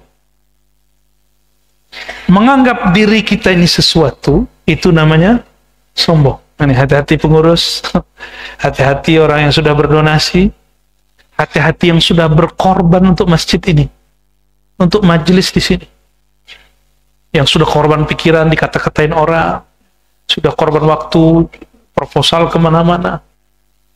Jangan pernah menganggap sudah beramal. Cukup katakan, Alhamdulillah Allah ikut sertakan aku dalam membangun rumahnya. Gitu. Karena sekali kita ngomong, Alhamdulillah, berkat ini masjid jadi juga. Kibur, sombong. Itu masjid pasti jadi konflik. Bakal jadi konflik. Maka gak perlu masjid besar. Cukup masjid sebesar ini. Ya. Tapi minim konflik. Gimana Pak Ketua? Minim konflik? Alhamdulillah. Dan alhamdulillah beliau setiap pengajian datang terus. Jarang nggak datang. Ya. Selama pengajian sama Ani datang terus ya. Alhamdulillah. Cuma beliau nih sakit waktu itu ya. Sampai sekarang datang terus, coba tuh bayangin. Ya, sudah diambil sebagian dari dirinya, tapi nggak mau kalah sama orang. Yang jarang-jarang sholat jamaah, malu sama beliau. Wa a'malihi, memandang amal, ada dua penyakit tumbuh. Pertama apa? Ujub dulu. Ujub ini kagum kepada diri amalnya. Ya, dan yang ketiga, riya. Nah, riya ini yang gawat, ya. Riya itu yang paling bahaya bukan ingin dipuji, tapi takut disinggung orang, pantang disinggung orang. Itu ciri-ciri riya ada di kolbu. Pantang disinggung orang setelah berkarya, bekerja. Kalau belum ngapa-ngapain itu disinggung orang wajar. Tapi sudah berbuat masih disinggung. Itu yang luar biasa, kalau keluarnya masih enak. Apa kata Syekh Abdul Qadir Jilani? Orang yang disebut kekasih Allah itu, meskipun di kolbunya ada luka, dia tidak menampilkan luka lewat lisannya. Bisa nggak begitu? Berusaha ya. Kenapa antum bilang berat? Karena kurang cinta. Ya, karena masih kurang cinta. Coba beliau-beliau ini kan cinta masjid. Di saat orang udah tidurnya belum tidur, biasa aja. Bagi kita kan berat. Jam tidur ngurusin umat itu berat. Ya. Doain orang sulit kan? Coba hari ini sudah doain orang lain belum? Paling doain orang tuanya. Adakah kita mendoain sahabat? Adakah kita mendoakan orang-orang lain? Kayaknya jarang. Lagi di jalan, doain orang yang sedang berkendara. Pernah nggak? Tuh, gimana mau jadi wali Allah? Kekasih Allah tuh amalannya sederhana. Dia tidak hanya mementingkan dirinya. Haji umroh, doain siapa? Ya Allah, depan multazam nih. Proyekku ya Allah. Rumahku belum lunas ya Allah. Jadi udah nyampe di tempat paling suci, kolbunya belum suci. Yang kebayang masih urusan dunia. Yang dia bawa, bener kan Allah ngomong begitu? Wa minan nas, di antara manusia ada yang ngomong, ya Allah, atina fid dunya hasanah. Duniaku ya Allah, duniaku. Proyekku. Aku nyalek ya Allah. Itu haji kemana ramai sekali. Para caleg. Ramai sekali. Bahkan capres juga ada 2. Calon gubernur, Masya Allah, benar-benar banyak. Semoga ada yang ingetin beliau-beliau. Jangan sampai di depan multazam doanya cuma urusan politik itu. Ya. Kalau antum depan multazam mau, ya Allah, zuat sani ya Allah. Paham nggak? Paham ya? Allahumma sholli ala sayyidina. Satu kalimat terakhir lagi. Ma qalla amalun, biasanya 3 apa ya? Benar 3. Ma qalla amalun baraza min qalbin zahidin wa ma kathura amalun baraza min qalbin raghib. Ya, nomor 55 kalau di situ. Ma qalla, tidaklah satu amal dianggap sedikit, baraza, dia muncul dari diri yang kolbunya zuhud, tidak cinta dunia. Amalnya gak dianggap sedikit, amalnya dianggap besar. Contoh, duit cuma ada 20.000 di dompet, celengan lewat. 20 ribunya dikeluarin. Cuma 20 ribu. Itu lebih afdol daripada yang di dompetnya 1 juta, yang dikeluarin cuma 100 ribu. Cuma 10%. Ini 100% dia keluarkan. Karena duit dia cuma 20 ribu, di rumah nggak nyimpen juga, dikeluarin. Mana yang lebih tinggi? Maqalla amalun baraza min qalbin zahidin. Kalau dia emang kolbunya zuhud, tidak cinta dunia, Allah mandangnya besar. Allah pandangnya besar. Maksud sederhananya apa? Gak ada amalan yang ribet kalau sudah tidak cinta dunia. Jadi kapan amalan terasa ribet? Kalau cinta dunia. Pengen gak dihargai orang? Kalau ingin dihargai orang, maunya orang gini dulu sama kita, nyapa kita duluan, senyumin kita duluan, benar nggak? Itu dunia sederhana loh. Nah, orang yang sudah nggak cinta dunia, dia ulurkan tangan duluan, dia ucapkan salam duluan, dia kasih senyum duluan. Itu dunia yang kecil, dunia diri. Coba mulai praktekin, tapi jangan senyum sendiri. Ada teman kita, lama nggak ketemu, lama nggak jumpa, kita ulurkan tangan, ke senyum dulu. Sapa dia, Assalamualaikum. Ya, atau kalau dia agak kagok dengan bahasa Arab, pakai bahasa Indonesia. Pagi bro, gitu ya. Boleh lah. Yang penting siapa kasih senyum. Orang yang tadinya tegang langsung itu. Kadang-kadang ada orang amalan dia cuma nyapa dan senyum setiap hari kepada orang yang ditemui. Itu jadi wali, meninggalnya jadi wali Allah. Daripada yang banyak sholat terus ngeliat orang celananya kurang naik. Maaf ya, maaf. Wa ma kathura amalun baraza min qalbin raghibin. Tidaklah dianggap banyak amalan yang tumbuh baraza. Baraza itu secara harfiah tampak, tumbuh, tampil. Min qalbin raghibin, dari kolbu yang ingin viral, yang ingin dipuji. Jadi kenapa banyak orang buat kajian tapi tidak Allah angkat kajiannya? Karena kolbunnya raghibun fid dunya, raghibun fi syuhrah. Masih ada ingin cinta, popularitas. Yang itu nggak benar. Yang ada itu kita menumpang dalam nama Rasulullah. Bagaimana caranya? Ceritakan beliau, kalamkan tentang beliau. Maka nama kita akan diikut sertakan. Jadi nggak ada orang memviralkan Nabi Muhammad, nggak ada. Ada orang viral karena Nabi Muhammad Sallallahu Alaihi Wasallam. Paham? Ya. Jadi nggak usah kemudian bermimpi Instagramnya banyak. Apa? Itu follower apa viewer? Follower. Nggak punya soalnya. Dulu ada terus tutup.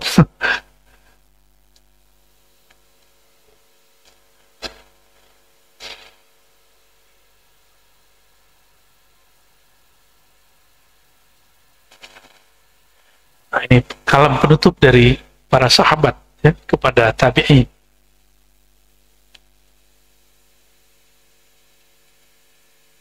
Kelompok tabi'in ini banyak amal. Seperti orang-orang hari ini, hampir tiap bulan umroh, sekali 3 bulan umroh, setahun bisa 2, 3 kali, 4, 5 kali umroh, setiap tahun haji. Kalau ngeluarin duit itu, Masya Allah. Tapi apa kata sahabat, yang sahabat ini sudah sahabat-sahabat yang minoritas karena mereka sudah banyak yang meninggal, sisa sedikit sahabat. Apa kata beliau kepada yang suka beramal tadi? Antum ayuhat tabi'i, kalian wahai tabi'in, aktsaru a'malan min ashabi Rasulullah SAW. Kalau amal kuantitasnya sangat banyak sekali. Wahum khairu minkum, tapi sejauh pandangan kami, tetap saja sahabat yang tidak banyak amal itu lebih mulia daripada kalian. Kanu azhad fid dunya. Apa sebabnya? Karena mereka kolbunya tidak terikat dengan dunia. Hari ini banyak orang sholawat 70.000, tapi urusannya politik. Hari ini banyak orang baca nama Allah, Allah, Allah, tapi supaya dia sakti. Dia kalau ada yang nyantet nggak tembus. Ya, ada yang teluh nggak tembus. Ada orang yang setiap malam wirid 5.000. Supaya apa? Kalau besok dia ngobatin orang, ampuh. Urusan dunia semua.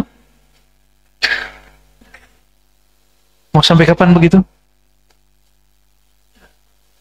Kapan kita duduk, zikir cuma 100, tapi fokus bahwa itu, ya Allah, aku sedang belajar tulus menyebut nama Engkau, bukan supaya diriku tenang, bukan supaya rezekiku lancar, bukan supaya bebas dari neraka, bukan karena ingin beli surga, tapi karena memang Engkau pantas untuk dipuji, Engkau pantas untuk disebut. Aku adalah hambamu yang hina, tidak pantas bersyarat apa-apa. Cobain malam ini 100 saja nyebut nama Allah. Pasti nikmat. Kalau belum nikmat, berarti perlu ditalkin. Perlu ditalkin. Nah, barangkali itu ya.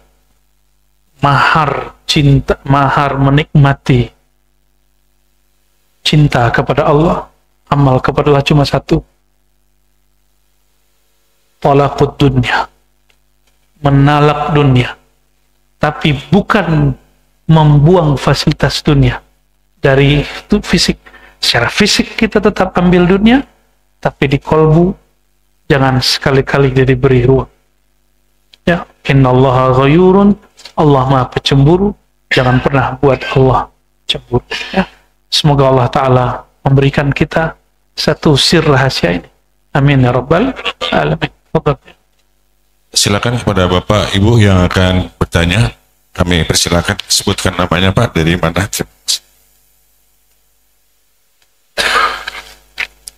Assalamualaikum warahmatullahi wabarakatuh. Salam. Namanya? Imam Pak, dari Bojonggede. Imam, tidur aja imam ini. Sebelumnya terima kasih untuk sajian rohani yang luar biasa pada malam hari ini. Alhamdulillah sedikit mengobati kegalauan saya. Qadarullah Allah menunjukkan saya untuk kesini malam ini, dan pertama kali bertemu dengan Buya langsung, yang sebelumnya hanya online melalui media sosial, TikTok tadi sebenarnya salah satunya, YouTube dan lain sebagainya. Izinkan saya bertanya, ini mungkin masih bagian dari kegalauan saya tadi Pak Ustadz, dimana pertanyaan saya adalah, apabila kita telah bergolongan atau berharokah, ini termasuk kepada sohbah dalam kajian kita malam hari ini, tapi sampai di titik tidak ada upgrade dari sisi kolbu, apakah mungkin atau tidak masalah untuk kita berpindah atau mencari sohbah lain, padahal kita telah terikat dengan sohbah tersebut dengan sebuah misak yang dipersaksikan? Oke. Baik, itu untuk pertanyaan. Terima kasih. Assalamualaikum warahmatullahi wabarakatuh. Assalamualaikum, Mas Imam dari Bojonggede itu di mana tuh? Oh, iya ya, setelah pengasinan ya.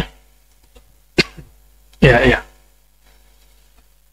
Apakah kita kalau sudah ikut suatu harokah pergerakan, suatu komunitas, suatu tarbiyah kah, atau thariqah kah, atau terserah ya, tapi tidak ada upgrade dalam kolbu, perlukah pindah gitu ya? Sebenarnya bukan pindah, yang perlu itu upgrade, dan upgrade-nya tidak mesti di situ. Itu handphone dan laptop kita, tablet kita, itu ada upgrade aplikasi. Kalau enggak dia nggak jalan baik, nggak bagus. Kenapa ada orang hari ini tidak mau upgrade ma'rifat di dalam kolbunya? Kolbu ini isinya apa itu yang keluar? Kalau di kolbunya tidak ada ma'rifat, nggak keluar ma'rifat. Di kolbunya bab politik, keluarnya politik. Di kolbunya bab kebencian, keluar kebencian. Kalau dia belum beres kolbunya, terus ngomong agama, maka agama dijadikan sebagai alat untuk membenarkan kebenciannya. Jika itu terjadi, kayak yang terjadi nanti gelisah, kolbunya gelisah, saya nggak di-upgrade. Kolbu itu bahasa Arab artinya sesuatu yang dia naik begitu. Itu kolbu. Jadi kolbu itu nggak boleh stagnan, Dia mesti meliuk-liuk terus. Yataqallabu. Dia mesti selalu bergerak dinamis. Coba badan kalau nggak gerak sakit nggak? Kolbu kalau dia tidak di-upgrade, dia akan stres. Disitulah ada orang stres. Hidupnya stagnan. Makanya orang butuh hiburan. Ada hiburannya ke Bogor, hiburannya ke pantai. Tapi kata Ibnu Athaillah, kenapa engkau berpindah dari minal akwan ilal akwan? Dari kaun ila kaun, dari alam kok pindah ke alam lagi? Ya, teman saya dari senang main motor, kemudian senang diving, udah berhenti lagi diving, ini lagi, nggak berhenti. Dia kemudian bingung, saya harus ngapain ya? Kata Ibnu Athaillah sederhana, kapan engkau akan pindah? Hobimu bukan lagi safar dari makhluk ke makhluk, tapi dari makhluk kepada Khalik. Dan itu nggak mungkin kecuali dengan komunitas yang kolbunya sudah bertahta, sudah bersemayam di situ cinta rahmannya Allah Subhanahu wa ta'ala. Maka ada kalam dari ulama kita, qalbul mu'min arsyullah. Lebih dari Baitullah. Qalbu mu'min itu tempat bersemayamnya kasih sayang Allah. Dan isinya kasih sayang. Bukan kemudian konspirasi. Konspirasi itu asik di sini, tapi tidak asik di kolbu ini. Kolbu kita capek sekali. Coba selama pandemi, itu banyak channel-channel yang kemudian membahas secara konspirasi, benar nggak? Bukannya tambah tenang, kita malah tambah gelisah. Jadi, kalau menjawab karena konsisten dengan kitab ini menukil satu hadis pertama di Sahih Bukhari. Apa kata beliau? Faman kanat hijratuhu ila Allah wa rasulih fa hijratuhu ila Allah wa rasulih. Orang yang hijrah kolbunya dari makhluk kepada Allah pasti sampai. Tapi kalau ingin benar tapi malah terjebak pada siasah politik, pergerakan-pergerakan yang sifatnya masih ngurus yang zahir-zahir ini, dia akan gelisah. Oh, terus kita mau sekuler? Enggak. Bagaimana mau mentadbir alam? Kita belum kenal dengan Rabbul Alam. Ya, kan mau jadi khalifah di muka bumi tuh. Bagaimana cara mau menjadi khalifah di muka bumi? Kan itu cita-cita semua orang pergerakan. Jangan dikira saya nggak ikut pergerakan. Saya ikut pergerakan juga, ada macam-macam pergerakan. Tapi ketika ketemu hadis Nabi Muhammad itu, di situ saya bertobat. Apa kata Nabi SAW? Nanti khilafah akhir zaman itu ala minhaj nubuwah. Minhaj kenabian sudah selesai, tapi manhajnya terus-teruskan. Dan nubuwah itu firruh, di dalam ruh. Maka kita buka kajian ruh. Walaupun kemudian orang marah-marah begitu, biarin aja, lanjut terus. Cuma ada yang kemudian kita tutup, ada yang kita teruskan. Gitu. Mesti. Jadi rohani kita minta terus, Mas Ibang. Nggak akan pernah puas. Dia itu elastis. Bagaimana cara menjaga kolbu ini biar elastis? Serahkan dia kepada yang menggerakkannya. Dan dalam hadis yang sahih disebutkan, qulubu bani Adam baina isba'ain min asabi'ir rahman.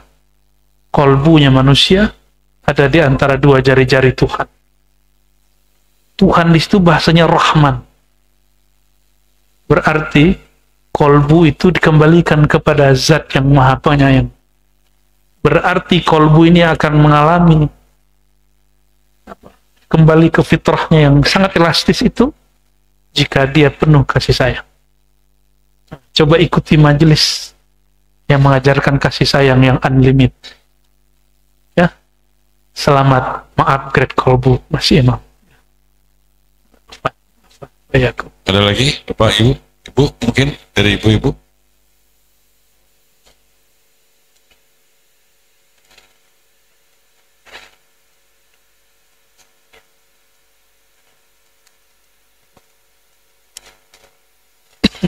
Janjian nih, berdua. Assalamualaikum warahmatullahi wabarakatuh. Namanya? Ya. Nama saya Adam dari Bogor. Pedalaman, Ustaz. Nabi Adam. Saya Bogornya Bogor hutan, Ustaz. Alhamdulillah dengan itu Allah bisa hadir di sini. Saya ingin bertanya tapi mungkin agak sedikit keluar dari tema, Ustaz. Bisakah seorang pendosa yang ingin belajar bertaubat bertemu Nabi Muhammad Sallallahu alaihi wasallam? Sudah. Assalamualaikum warahmatullahi wabarakatuh. Salam. Jangankan pendosa, onta aja ketemu Nabi Muhammad. Benar nggak? Pohon kurma, Nabi mau buang air kecil. Nabi ini kan nggak mau buang air kecil kelihatan. Dia panggil, ta'ali ayuhan nakhla. Pohon kurma sini. Pohon kurmanya jalan. Hadis sahih itu. Pohon aja bisa ketemu Rasulullah Sallallahu alaihi wasallam. Oh, saya kotor. Emang siapa yang bersih? Emang Ar-Razi bersih? Emang Abu Bakar, Umar, Utsman, Ali itu orang bersih? Enggak. Mereka semua merasa dirinya pendosa. Semua sahabat itu merasa dirinya pendosa. Disitulah mereka bisa bertemu baginda Nabi Muhammad SAW. Maka Sayyidina Abu Bakar tidak berani tetap Rasulullah SAW. Karena dia merasa nggak pantas. Sayyidina Umar berani tapi sekali. Sayyidina Utsman nggak berani. Ya, nunduk terus. Kalau Abu Bakar buang muka kemana? Bukan buang muka. Dia merasa dirinya nggak sanggup melihat Nabi Sallallahu Alaihi Wasallam. Ya. Untung aneh bukan Nabi kan. Ya. Nggak akan berani kita natap baginda Nabi Muhammad Sallallahu Alaihi Wasallam. Yang Nabi kan nama dia, Nabi Adam. Tapi Abu Jahal ketemu Rasul. Abu Jahal hanya ketemu ponakan dia. Abu Jahal, Abu Lahab ketemu keluarga dia. Dia nggak ketemu Muhammad Rasulullah SAW. Dia cuma ketemu Muhammad bin Abdullah. Ya. Dan hadis yang saya paling suka dan sering saya baca di sini pernah saya baca 2 kali. Ya. Hadis ini bolehlah kita ulang. Ya. Kullu bani Adam khatta'un. Semua keturunan Adam, itu kan nama dia lagi kan? Semua keturunan Nabi Adam khatta'un, pasti salah, pasti pendosa. Tapi sebaik-baik